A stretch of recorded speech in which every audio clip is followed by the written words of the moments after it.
Let's move on.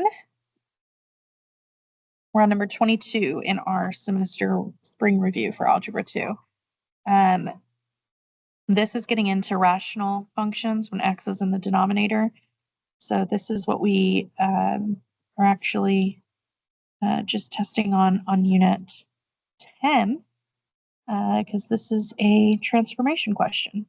And again, if you've watched the previous videos, we've done transformations with a bunch of different other types.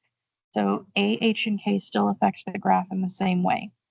So translating 8 up is going to say our K is plus 8. So looking at our answer choices, they all have plus 8 for K. So that doesn't eliminate anything. So then we look at the next piece, says 7 units to the right. So remember, that's actually going to show up as minus 7 in the equation. So x minus 7, good, good, good. They all actually have x minus 7. So that doesn't eliminate anything. So then the next piece we'll look at is the fact that it's vertically stretched by a factor of 3. That means A is 3. We're multiplying by 3. This has 3 in the denominator. That's wrong. This one has 3 in the numerator. That's good. This one has it in the denominator. That's wrong. This has 3 in the numerator. That's good. So I'm eliminating this one and this one. And then the only difference between these two I've narrowed it down to is this negative in front. Remember, a negative A value is going to reflect the graph, and there's nothing written here about a reflection. So it's not going to be negative. So it should be this one here. You can look at this graphically if you want to type in the parent function, then type in your answer choices and see which one you can visually see these transformations. You can do it that way as well. All right, another transformation one, actually key feature one. Okay, so again, I would do this with Desmos.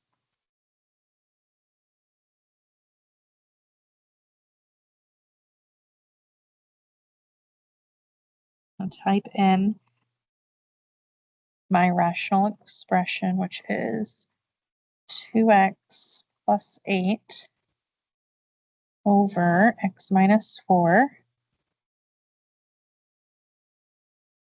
And you can see that graph. Now, the vertical asymptote, I've shown y'all when we were practicing this, getting ready for the Unit 10 test. Look to see where it looks like it's leveling out both vertically and horizontally. So it looks like maybe that's at 2. So we can test that and say where y is 2. So you can put that in and look. You can make it dashed if you want to make it dashed or red, whatever you like to do. And then vertically, it looks like maybe at 4. So let's try x equals 4. It's crossing the x-axis at 4 is what I think. Let's make the actual curve black. So then you can get a nice zoom out and see if that looks right. It does. Looks like those level out right on top of where I put those dashed lines. So that's a good sign.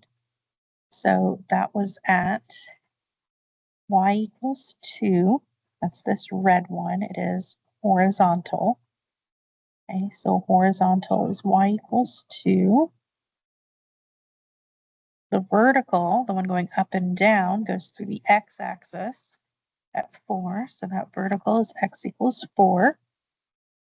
The x-intercept, you can literally just come over here and click on, I might need to zoom in to get it. There we go. So that's at -4, 0. The y-intercept, I also can just click on away. 0, -2. This is a drop-down menu question when you're actually unaware.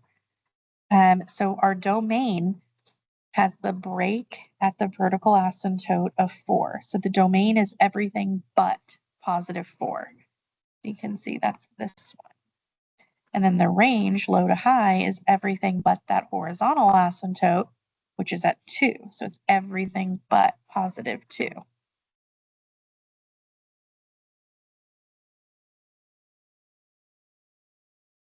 You can do the same thing here. Let's type this one in. It is 9 minus, then it's just a 5 up there, x plus 1 in my denominator. So you can see this, and you can move these asymptotes. It looks like maybe this is at 9 here. So let's move that up to 9. It looks like this is maybe at negative 1. Looks good. We can double check that we did that right. We can zoom out. Yeah, that looks great. So this one's asking about domain. So the domain is left to right. So it's broken up by that vertical asymptote, which we just said was at x equals negative 1. So the domain is going to be everything except negative 1.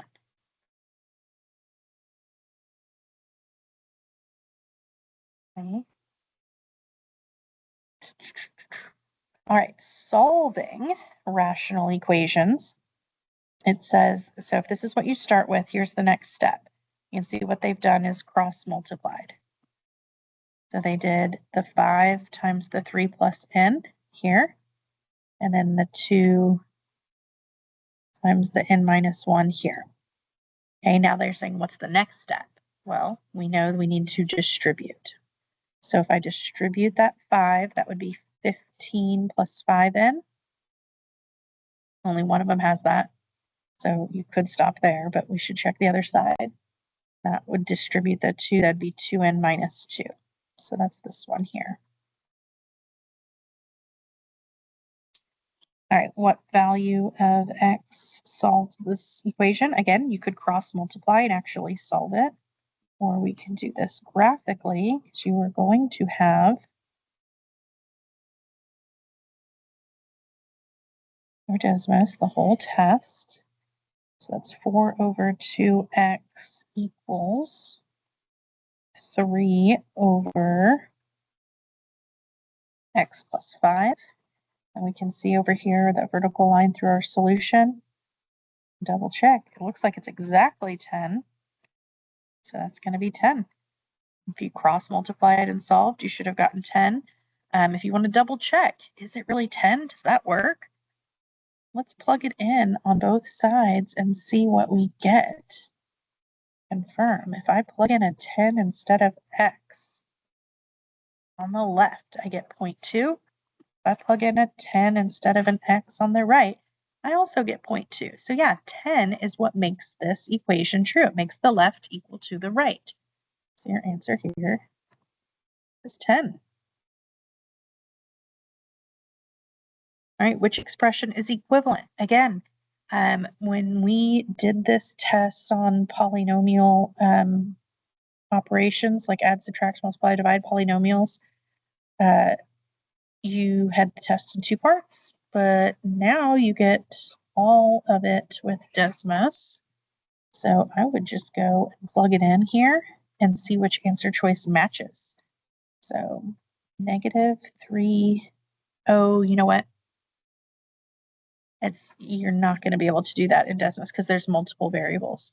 If there was only one variable, then yeah, you could do it that way, but it's not going to graph us for us with 2 variables like that. So I actually do need to show you this one algebraically then. So what we're going to do, we're going to simplify. So this negative 3x is our coefficient that needs to be distributed to this binomial. Again, if you weren't watching the other videos, I do not have my stylus, and so this writing is going to be sloppy. I'll do the best I can here. On.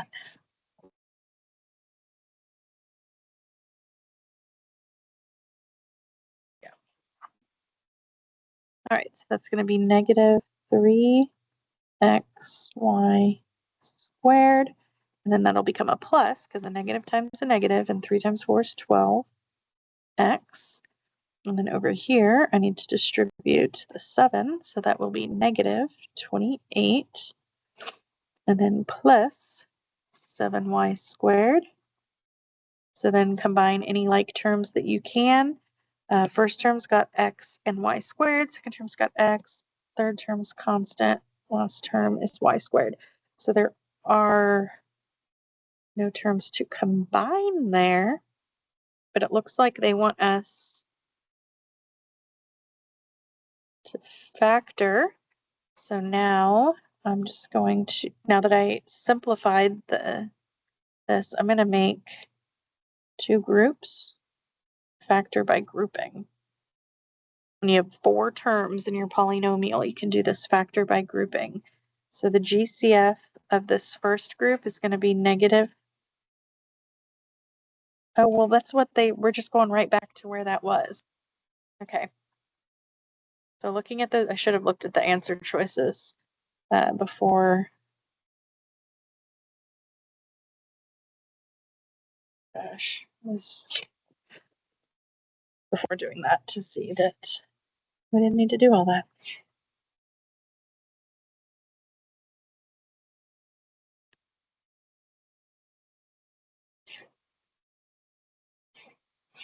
Trying to get rid of all this. All right, so it is already got the first couple steps of grouping done.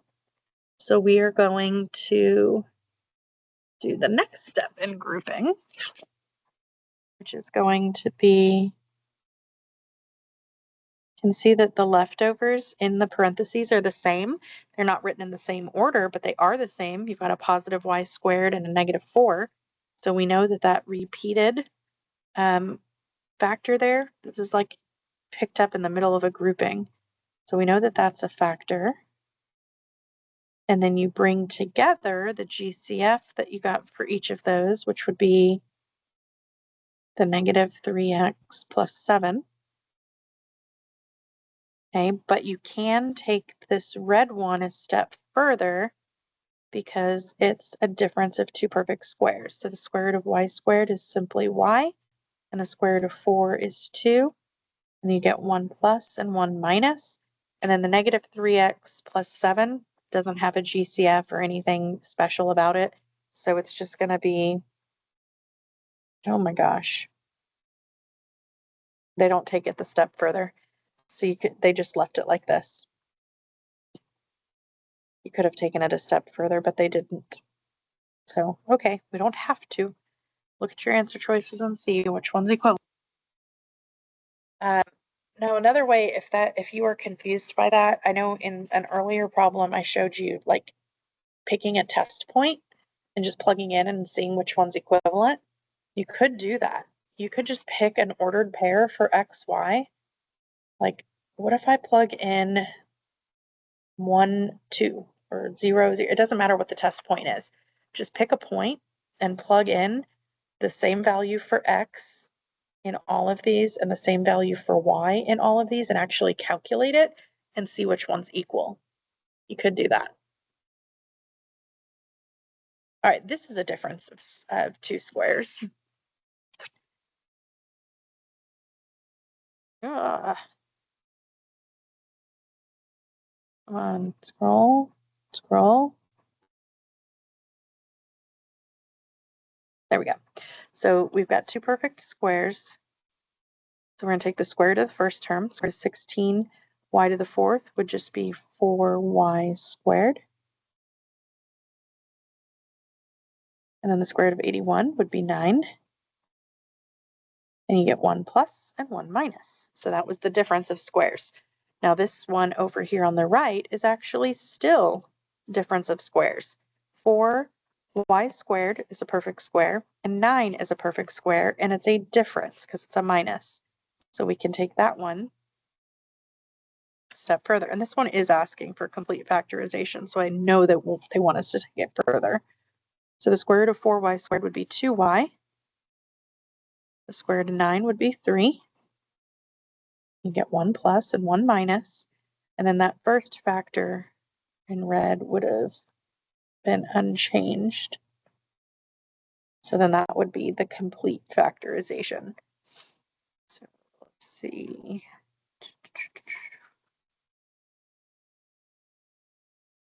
Okay, here.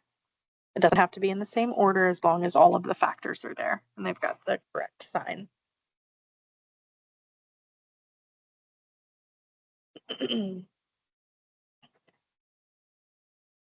This one is not a difference of squares. 18 is not a perfect square.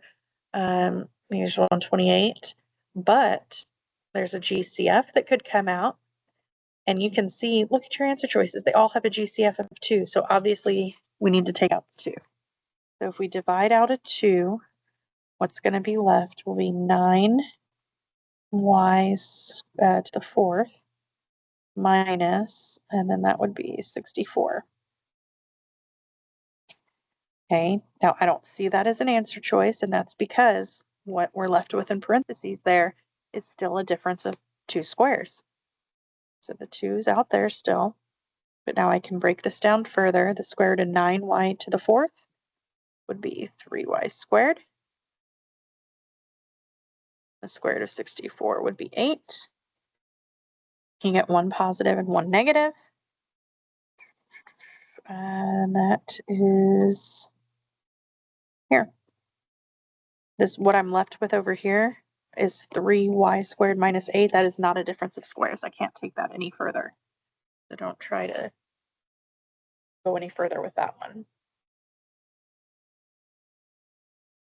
Okay, this is asking for factored form of this trinomial. I see a GCF. All of these terms are divisible by 5x, and you can see that in your answer choices. So go ahead and factor out that 5x. When I divide all of these by 5x, I'm left with x squared minus 6x minus 5. So now that trinomial that's left, remember quadratic trinomial, I'm going to try to get the factors that there's the a is an understood 1 here now, so that's good. X squared just factors to x times x.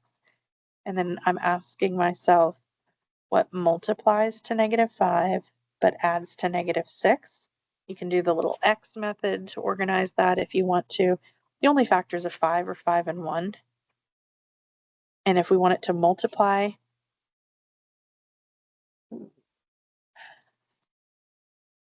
that's not going to work, because if you want it to multiply to a negative, they have to be opposite signs. If they're opposite signs, they're not going to add to -6. So this is another one with a typo.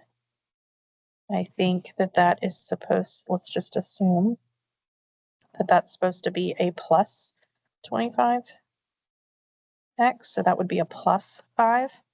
So then we would want them to be the same sign, which would both be negative. So you'd have the 5x at the front, the original GCF, and then x minus 5 and x minus 1. I'm assuming that's what the typo is. Because if those were both negative, this wouldn't have been factorable. So just change that. I'll go change it in Aware, but if you're in the middle of doing it right now, just change it for yourself. Okay.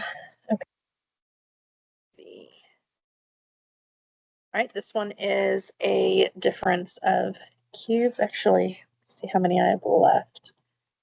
Gotta look at my time. My daughter's practice is gonna end soon. There are 41.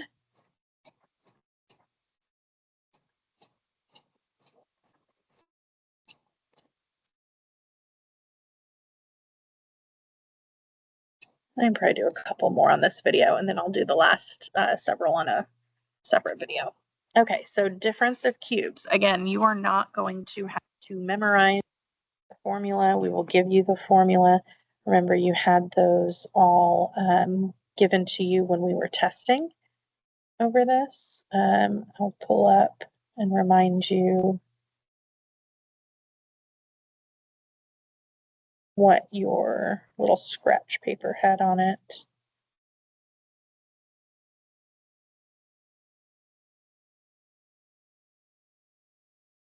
Ooh, there it is. Okay, so difference of squares, difference of cubes, sum of cubes. We'll give all of those to you. You don't have to have those memorized. So we're going to use this one here. It was a difference of cubes. A difference is subtraction, and these are perfect cubes. So I'll write it out for you. We're going to take the, look at a minus b there, and then a squared plus ab plus b squared. Okay, and now I'm going to figure out what those a and b's are. Yeah, a and b are.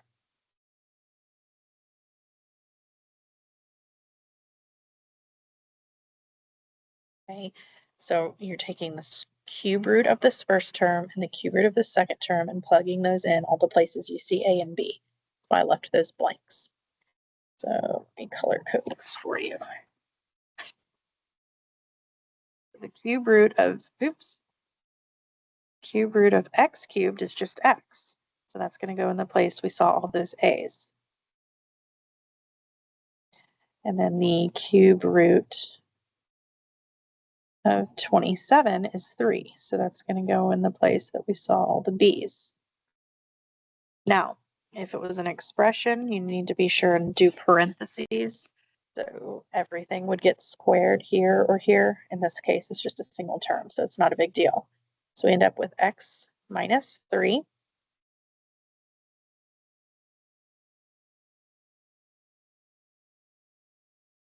Okay, I'm so confused looking at these. It's like none of these are right. It just says which one is a factor. So x minus 3 is a factor. That's not listed there. Let's see if they listed this factor, x squared, and then that's going to be 3x. You're not going to write it as x3. Nobody does that. You put the coefficient in front. So I see x squared plus 3x, and then 3 squared is 9. So it's this last one here. So that is this second factor. So they didn't ask for the complete factorization. They just said which one of these is a factor. So this one had the wrong sign. These should not have, the binomial part here shouldn't have had any square at all. So those are both out. All right, this one is a sum of cubes.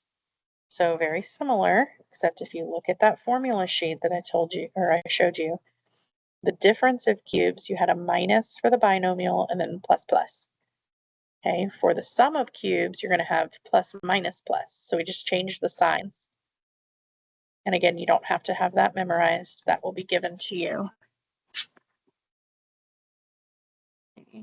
Of our binomial, it'll be plus, and then in the trinomial, we'll have minus plus. Remember, the last term is going to get squared, and this term is going to get squared. All right, so now we need the cube root.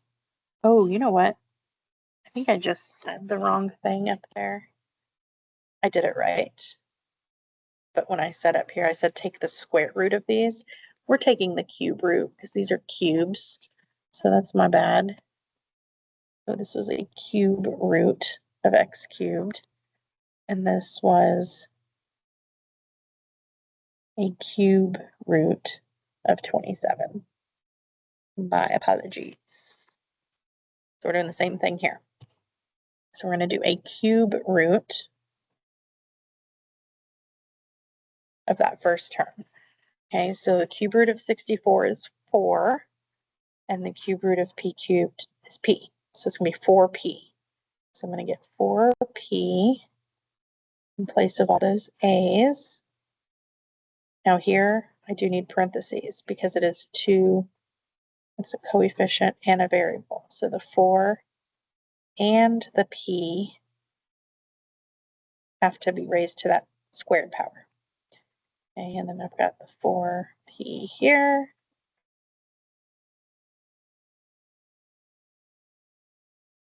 All right, now I'm going to do the cube root 125q squared. So that's going to be 5q.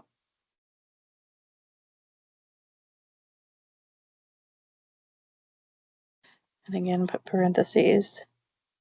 The 5 and the q are getting squared. And again, I apologize about the handwriting. I forgot the stylus, but we're making it work. So that is 4p plus 5q. Now this is asking for the factored form, not just which one is a factor. So here, the 4 and the p get squared. So 4 squared, so that's 16p squared. And then 4 times 5 here in the middle, that's going to be 20. And then you've got the pq. And then here, the 5 and the q get squared, so that's going to be plus 25q squared. So 4p plus 5q, only 2 of them have that. So I can eliminate the ones that have the wrong signs. And then 16p squared minus 20pq plus 25q. So that one, the only difference is that sign is wrong in that one. All right, now I'm going to stop. Well, it's another factoring one. Okay, this is another difference of squares. So one's going to be plus, one's going to be minus. The square root of x to the 4th is x squared. Square root of 10, 100 is 10. That one's set. Can't do sum of squares. That's not a special thing. This one is a difference, but 10 is not a square. So you're done. That's as far as you can take it. So you should have 1 plus and 1 minus.